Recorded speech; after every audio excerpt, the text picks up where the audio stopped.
Hello, and welcome back to SepTandy on yet another retro channel.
Today we're finally going to do the Retrobrighting video that I've been promising for so long.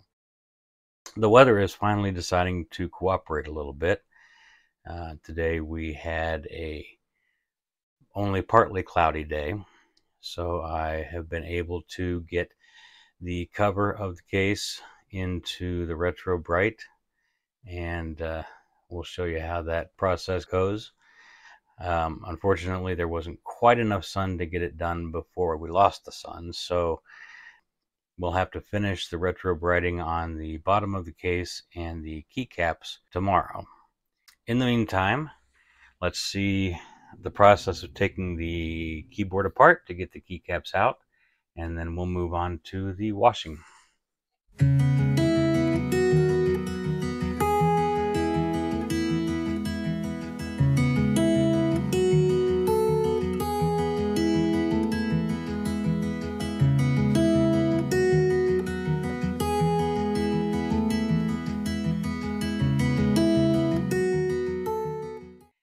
Now, I have the Coco case. I also have the motherboard. We'll start with the case. We're going to start with the top. I've got a sink full of warm soapy water, and I've got my tools. This is just dish soap. I use a brand that's known for grease cutting because I want to make sure all the oils and greases are off of the case along with the other contaminants, because any of those contaminants can work against the retrobrighting process. So what I do is I take a stiff bristled brush and scrub.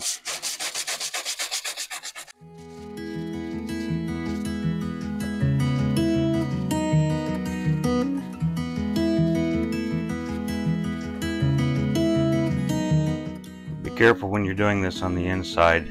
You don't want to snap off any of these standoffs, but you need to be thorough.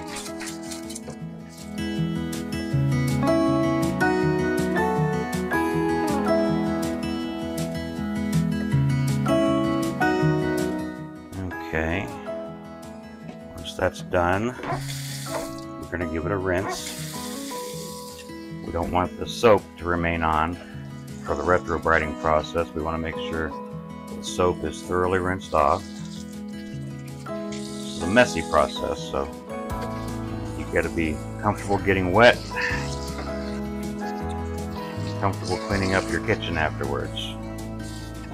Okay, once it's rinsed, I'm going to take a magic eraser and I'm going to look over the board or over the case for any marks. Use the magic eraser to get rid of those. You can give the case a once over with the magic eraser. That helps get rid of a little of the yellowing, not much. But look for any cracks and crevices, like here. where the badge goes. Sometimes your brush and soapy water don't get to the corners. Just give that a little touch up with the magic eraser. You don't want to be too aggressive with the magic eraser because it is abrasive and it will start to take off the texture. I don't know how much of the texture you can see, but there's a strong texture here where the vents are, and there's even a texture on the regular surface. But it can be very effective in getting rid of small marks. My lighting isn't the best in here. I have my kitchen lights on, but it's just not that effective in comparison with the sun coming through the window. So it's sometimes hard to see the little marks you need to find. Again, in the corners. I'm trying to keep this in your field of view, but I'm not very good at that. We can come back after the retrobrighting and touch up any marks that were on the case that we missed, but it's best if you can to get them off before.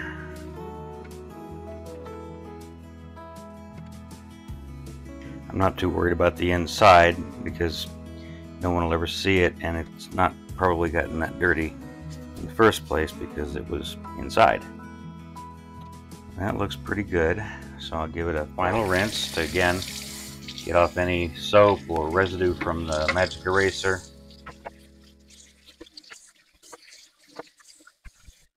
And now the top is ready for retrobrighting. And then we'll just repeat the process for the bottom of the case.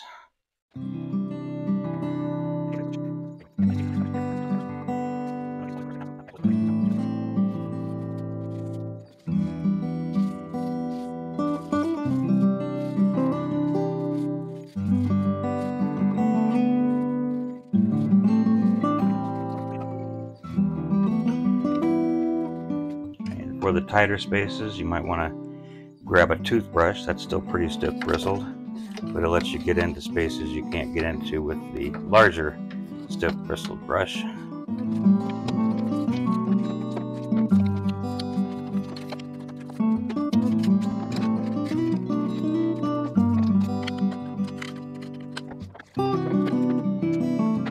And again, a rinse.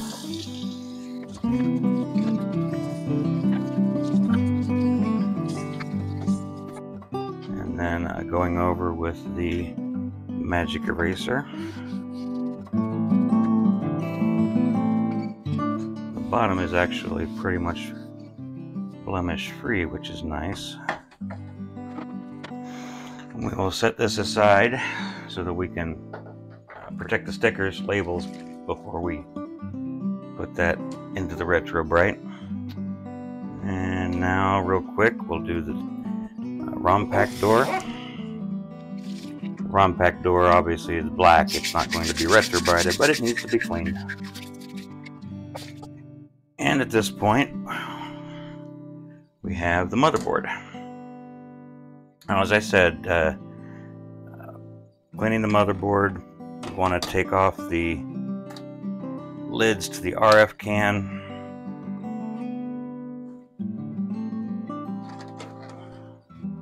Otherwise that can hold water inside and make it hard to dry. I don't have the right tool.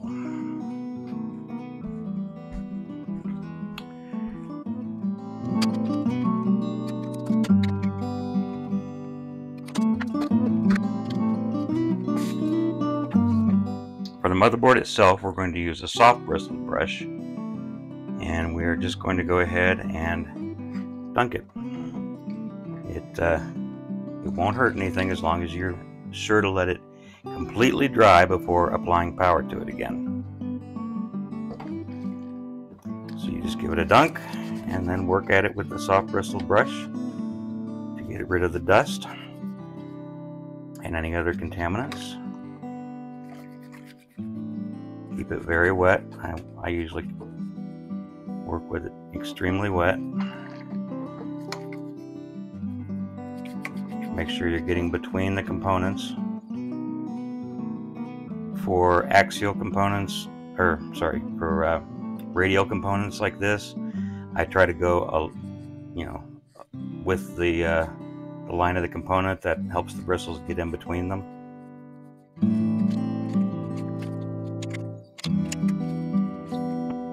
This board, I don't know if you'll be able to see this.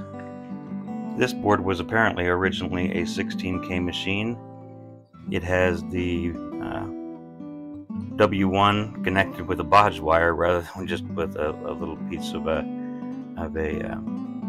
component lead like I did, and has 64K in it now.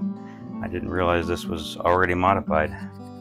I knew it was already 64K, but I did not realize that it had been through a modification. I thought it came that way.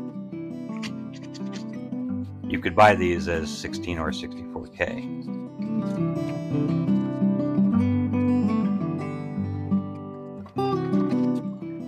Okay, now the motherboard you want to rinse very thoroughly. You might consider using distilled water because you don't want to leave contaminants. My water is pretty soft here, so I'm going to go ahead and just use it because I'm also going to use the air compressor.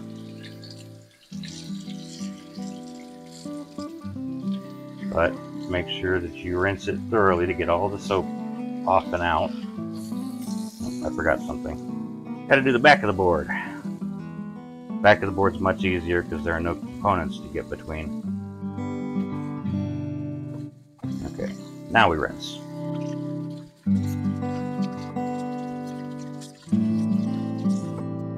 Okay, now we're going to move outside to the Retrobright and to the air compressor. Okay, this is my Retrobright setup. It's just a standard tote, plastic tote. I use a translucent one so that in my brain somewhere it says if you do that, some of the UV light can come through the sides as well as from the top, so that helps get the chemical reaction to happen all over whatever you're trying to work on. The solution is, I use for this size, I use about a half gallon of 40 volume hydrogen peroxide solution. You can get that from Amazon or hair care retailers, places like wholesalers, places like that. It's not hard to find, but you want the 40 volume stuff.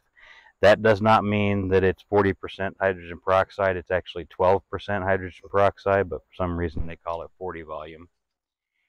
And then I fill the rest with just water, tap water. In my case, I don't worry about getting distilled water. And I fill that to where it will cover whatever I'm trying to retrobright. Make sure it's well mixed. And then we go in with the object, the top cover of the case in this instance. And because the plastics tend to float and that'll come up above the surface in places, what I do is I go ahead and use something heavy, and I usually use a rock.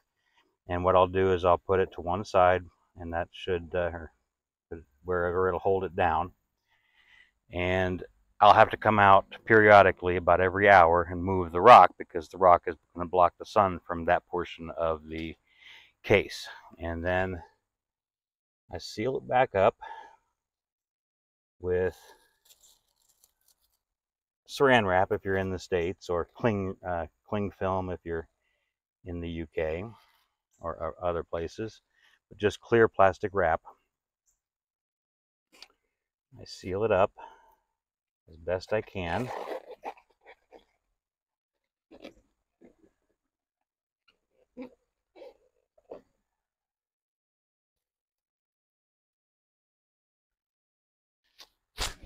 I honestly hate working with this stuff. It never goes where you want it to or sticks to what you want it to. It only sticks to itself. Very, very narcissistic stuff. Only interested in itself.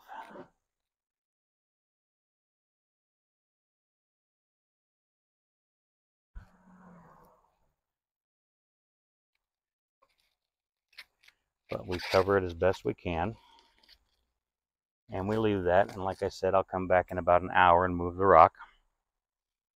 Um, don't worry about using so much of the solution, because you can reuse this. This is actually the second time I've used this solution. The first time was on the case for the machine that we're actually working on. I used this solution to retrobright the top, and I'm using it again now. Now, you'll see when we come back out in an hour and move the rock, you should see bubbles on the surface of the case. And that, to me, at least, is an indication that the chemical reaction is working and the case is starting to clear. The yellowing is starting to clear. In the meantime, while we let that go, I am going to go ahead, and I've got the air compressor charged up. It's here with me, and I'm going to dry as much as I can of this motherboard. Now, the things you want to take care of here: make sure you dry out inside the sockets, make sure you dry out the inside the can of the RF modulator, and try your best to get air underneath the chips in sockets and the chips out of sockets. Get as much of the water out from underneath as possible, and then after that we'll just let it air dry. So I'm going to start this now, and at some point the compressor will come back on and the video will get very shaky, so I'll just cut off at that point. But you'll get the idea that what I'm trying to do here is clear out underneath everything.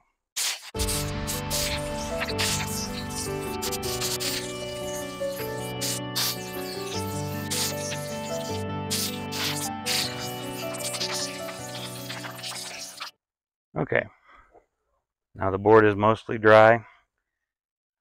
We can go ahead and let it air dry for 24 hours, and that should be enough. That we'll be ready to apply power to it again at that point.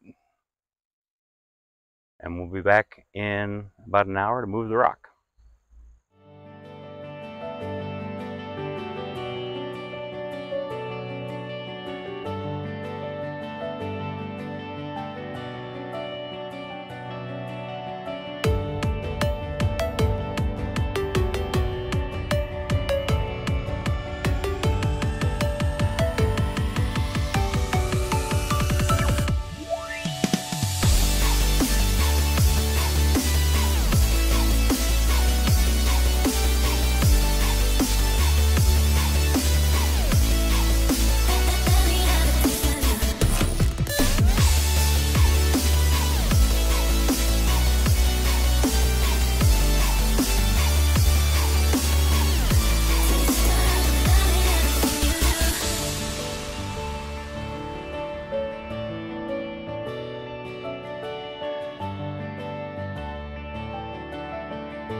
Okay, so forgot to turn the mic on.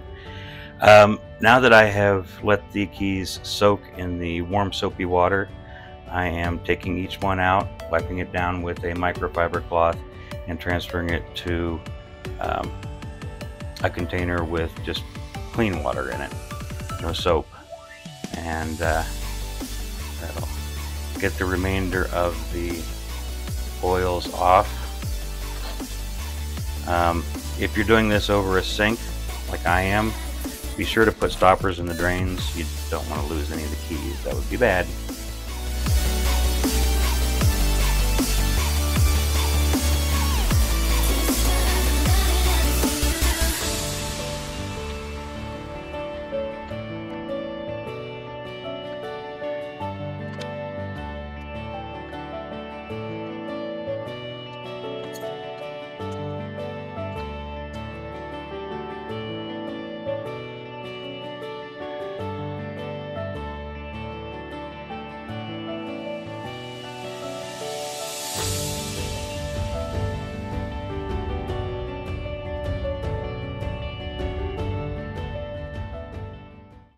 Good morning. So today we're going to take care of the last two bits of retrobrighting, and the first of those is the keycaps. Now what I've done here, I've gone ahead and I've taken a piece of cardboard. I've put duct tape on it so that the keycaps won't go blowing off when they're outside. And what I'm going to do is I'm going to use the cream and I'm going to paint them with the cream. And we're going to try that method. I'm, again, not at all certain how well this is going to work. I haven't had a lot of luck with the cream in the past, but we'll give it another shot. So I have a little water in here that I'm going to dilute the cream with. I'm going to pour some of the cream in. Don't know how much, just eyeball it. And then I'm going to mix it up to dilute the cream. And I think I want a little thicker solution, so we'll go with a little more cream.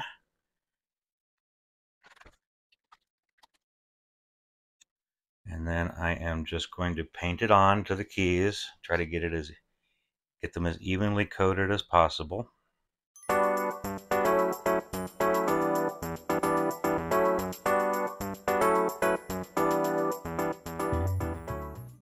Now the one key I'm worried about the most is the brake key, because that is red. It's a darker color. It could model or marble, whatever you want to call it. So I'm going to keep a close eye on that one as it retrobrights in the sun, and try to pull it out if things don't go well. So what we'll do is we will put this in the sun. Now that cream will start to dry pretty quickly, so we will have to be going out every so often to reapply the cream. So that's why an amount like this doesn't really make much difference. It's fine because we'll need to recoat every so often.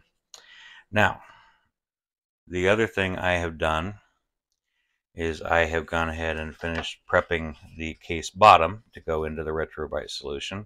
To do that, I have protected the stickers. So what I did is I put down a layer of saran wrap or cling film, if that's what you guys call it, over the stickers, and then I used packing tape to tape all around and seal the sticker under the packing tape so the solution doesn't get to it. The reason for that, I need to cover the inside of those vents. The reason for that is that the Retrobrighting solution, these stickers, particularly the ones here, are ink printed on top of a plastic tape, essentially. And if you let the Retrobrighting solution get to those, it can erase them. The reason for the saran wrap is to protect the stickers from the tape, because if you directly tape over them, the tape can pull the ink off. So a lot of protection is needed here to keep these things safe. And I've just realized that I have this venting that the saran wrap is keeping the tape from sealing out the vents on this side. I did the same thing down here with the warranty sticker. I'm not so worried about that one, but these are more important. But because those vents are there, that's going to allow the solution to get under the cling film, the saran wrap. So I need to go on the other side and use packing tape to seal each of those vents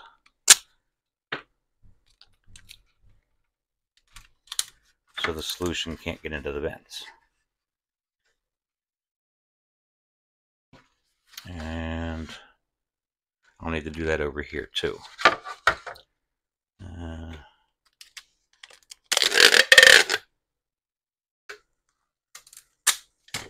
To make sure that the solution doesn't enter the vents and therefore get under the saran wrap cling film. I'm not as worried about the bottom of the case as I am about the sides and, of course, the top piece, because the bottom won't be visible for the most part. But we want to get as much of the rest of it as possible.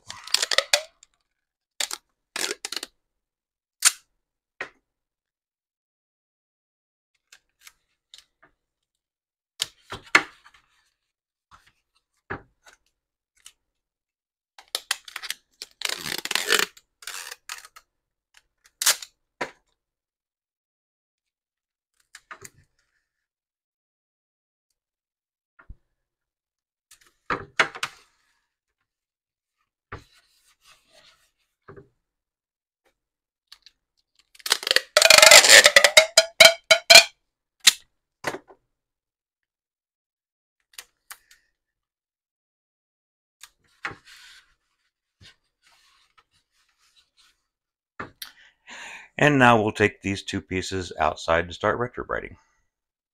So I was led to believe that there was going to be more sun than there is right now.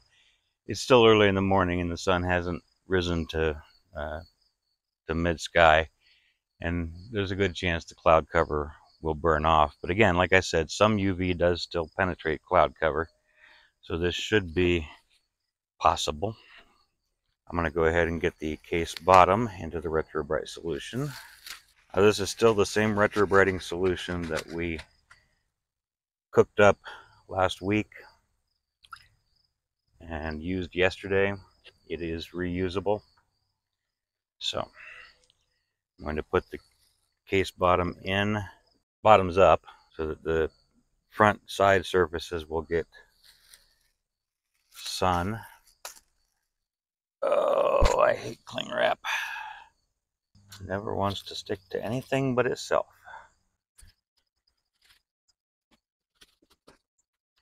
And as you see, we also have the keys. And again, we'll come out in a while and repaint those. But we can leave that now, and hopefully the sun will come out and we'll be able to get some good retrobrighting done. See you in a bit.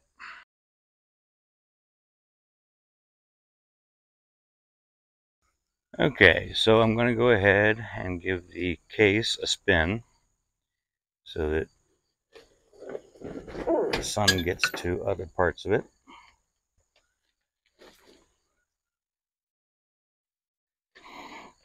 And I am going to repaint the keycaps.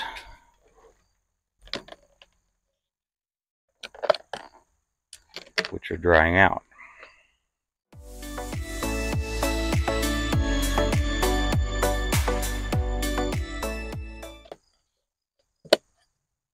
And then we'll give it some more time.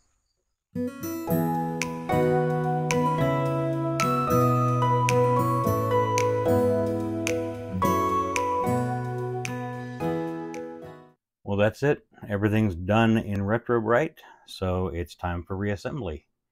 Prepare for montage.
And there you go. One retrobrighted and restored Coco 2. Now, to see how well we did, let me change the view here and bring back the other Coco. Okay, well, post-production me should be popping up a still shot from the last video comparing these two.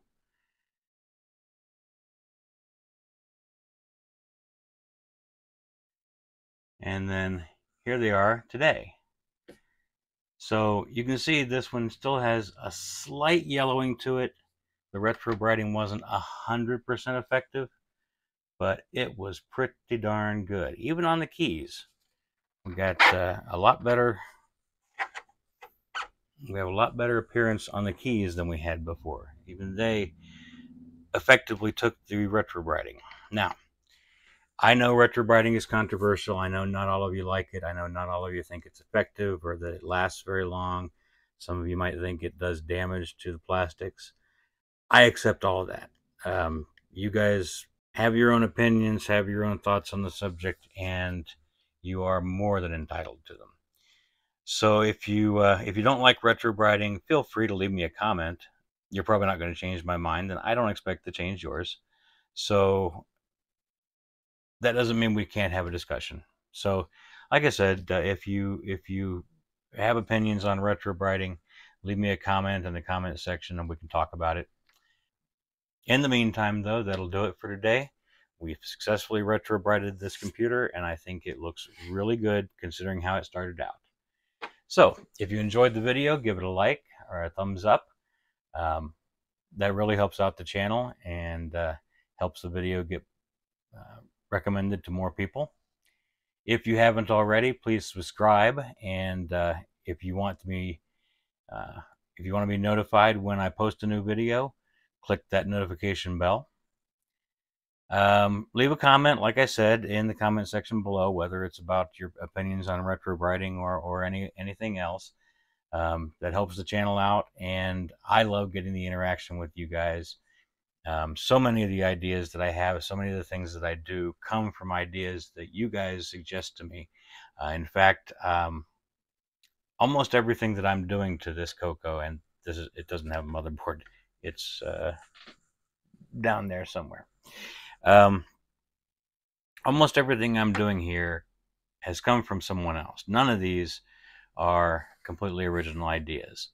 But I'll be giving, in the next video, I'll be giving a rundown of where all these ideas came from, who suggested them. They all came from viewers like you. So please go ahead and keep commenting and keep giving me your ideas. Give me your criticisms. If you feel like it, give me compliments or just chat. And I'll love to get involved with that. Share the video out to your social media groups, to your friends who you think might be interested in seeing it. The more people see it, the better. The more people subscribe, the better. And thank you to my patrons. Their names are flashing up on the screen right now. Don't forget, there is a contest for patrons to share the screen with me live on a live stream at the end of October to fix the Commodore 64. So if you want to be involved in that, all you need to do is be a patron of any level by October 1st when I draw the names. And I think that's it. So everybody, please be healthy, be safe, have a great week, and we'll see you in the next one. Until then, bye.